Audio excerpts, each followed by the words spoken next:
Assalamualaikum warahmatullahi wabarakatuh.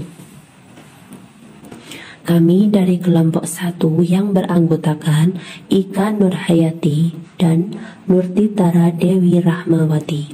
Di sini kami ingin mempresentasikan makalah yang berjudul Model Pembelajaran Terpadu dalam Kurikulum 2013.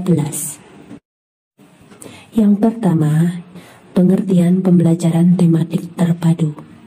Terdapat dua istilah secara teoritis yang memiliki hubungan saling terkait dan ketergantungan, yaitu integrated curriculum dan integrated learning.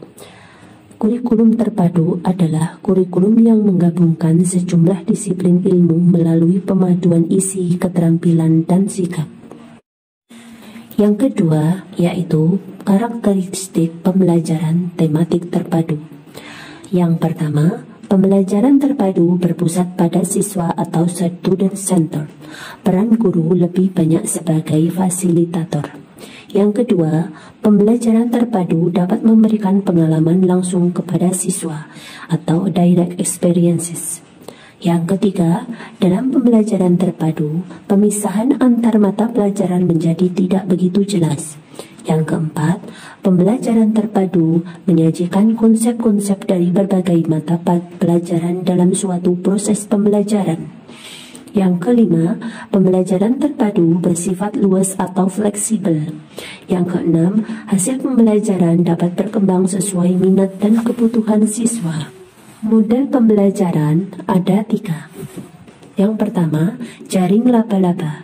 Dimulai dengan menentukan tema. Setelah disepakati dan dirasa perlu, maka dikembangkan menjadi subtema.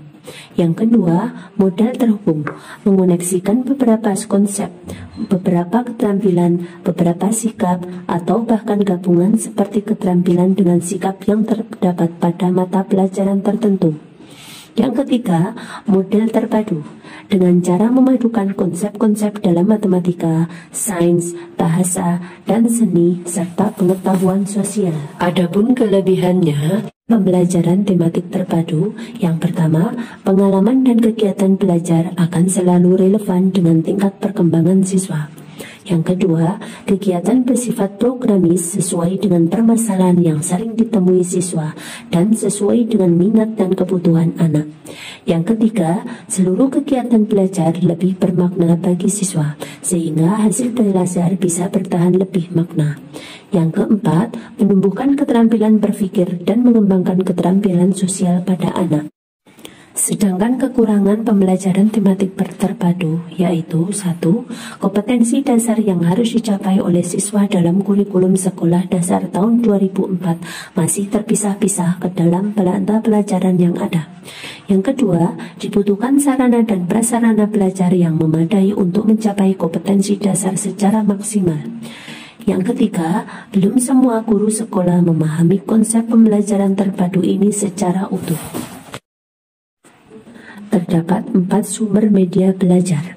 Yang pertama, manusia yang memiliki keahlian dan kepakaran dalam bidang tertentu sehingga dapat dijadikan narasumber.